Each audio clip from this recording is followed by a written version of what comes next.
This is Charter Local Edition. I'm Brad Pomerantz. We are joined again by Anthony Fellow. He is the Vice President of the Upper San Gabriel Valley Municipal Water District. And so I want to speak with you about the future, maybe the future as in 2015-16 winter. There are suggestions that we may be headed for an El Nino. LA Times says, Hola El Nino. Again, El Nino rising. What exactly would this mean if we are subjected to an El Nino? It would be wonderful. And I have to tell you, this weekend I was out in Palm Springs area. Sure. And it started on Friday with the worst sandstorm I've ever seen. It was dark for a few hours. And then 2 days of constant rain. And they said this probably is the forerunner of El Nino. We're projecting maybe by December until, the engineer told me last night, until spring, constant rain. Could you imagine? It'd be wonderful. So I have seen predictions from scientists that we are likely to see an El Nino at a rate of 85%. Yes. That is a very high number. But there have been El Ninos in the past that have petered out. Yes. They didn't really bring what we had hoped they'd bring. Since 1950, we've had 22 El Ninos. 8 were weak, 8 were moderate, 6 were strong. So, Correct. Weak would be bad. It would be bad. We're hoping and praying for a strong El Nino. Our engineer said someday, he said, you're going to see homes floating away in the San Gabriel Valley because of strong rain. But here's the question, sir. Let's say we do get lots of rain coming down. Can we capture it? Are we able to literally put it somewhere where we can use it later? See, this is the big question in California and in Congress is the building of more reservoirs, is particularly the in the northern part of the state to capture water, and it's going to take years to do that. Right now, we are prepared to capture water. The San Gabriel Valley is one of the greatest reservoirs, I think, in the United States. No, I know the basin and is quite basically impressive. Empty. But also polluted in parts, no? Yeah, but we're really done a great job cleaning it up. Okay. But there's a lot of storage there. But here's the question. So it starts to rain, and the basin starts to absorb some of this water. But how do you avoid runoff on the land, where it just literally, the dirt can't absorb it quickly enough and it just runs off into the gutter and out to the ocean? Well, that's what's going to happen, because we haven't done much in storm damage management. We're really getting into storm damage, stormwater capture right now, and the Upper District is trying to take a lead on that with city councils. It's just expensive, and the cities have no money.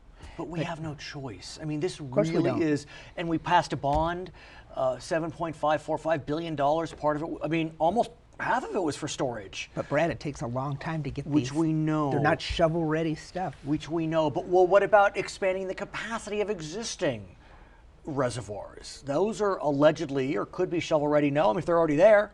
Well, but also it takes a long time. That is why I have to talk to you about the Upper District. In 1991, 92, it became a very thinking out of the box. Right. That's my whole thing now. And we started the first recycled water project because we knew this day was coming. And let's talk about thinking out of the box, because like you said, we knew this day was coming.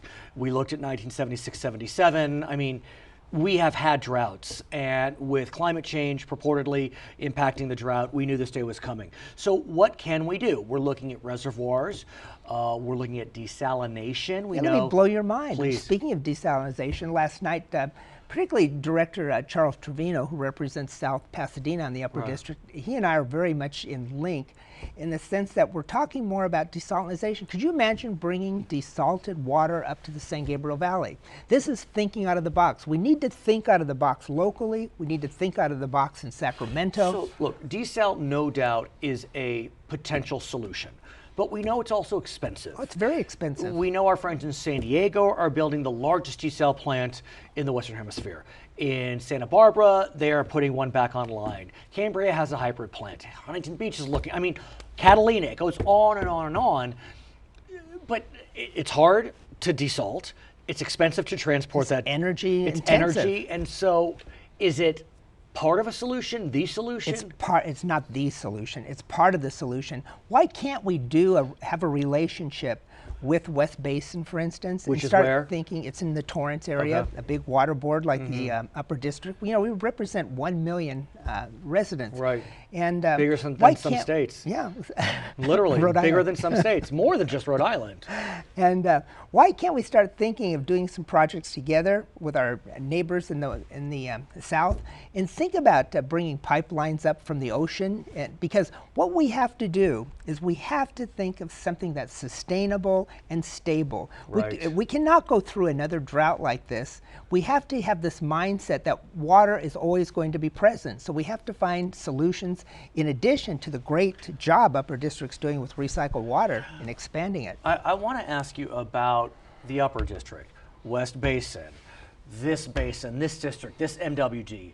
There are literally countless numbers of water districts. I mean, this was the guideline set by the State Water Board when they were setting the conservation standards. I mean, it is pages and pages and pages of water districts. Sir, do we truly need this many water districts in our state? And if you recall, when I first was elected, the big headline on the front page after I was elected to the water board and installed, it said, "Fellow calls for consolidation of water boards." And the editorial in the Tribune said, this is probably a great idea that needs to be done. Sacramento, I think there is some laws that are up there now that are going through the committees. And one of them looks very promising, but there's other contingencies that would prevent us from combining a lot of water boards. Think about the San Gabriel Valley. 2 million people in the San Gabriel Valley. There is the Upper San Gabriel Valley Municipal Water District. There's the San Gabriel Valley Municipal Water District. And there's 3 Valleys Municipal Water District. I mean, and I have to tell you this, and the 4 cities districts knows how I feel. A lot of their cities are getting water through Upper District, through Upper District pipelines, and if they're getting water through Upper District, like Sierra Madre, which is Monterey not in Park, your district. Alhambra, no, these are exchanges. Maybe we have to think about combining these 2 districts. Right. And adding maybe 2 other seats onto Upper District. So do you have a sense as to whether the state will pass legislation allowing for consolidation? Oh, it's very difficult when you get the lobbyists in each side up there. And, but it's time to consolidate a lot of government. It's time for California to think about a part-time legislature. I'm sorry to, you know. I don't know about that, but I'm just a neutral journalist. We'll talk about that there's lots for of another things, time. But there's other things we need to be doing that are in the thoughts of some people who are running for office right now. Is maybe we ought to look at the MWD. Maybe Upper District should be doing more wheeling of water. Maybe we should be going to the Indians and asking for water to bring into the San Gabriel Valley. Maybe the MWD needs to be reformed in some areas and giving the local water districts more power to do things. Well, if we have something called the Southern California Municipal Water District, why do we need anything more than that?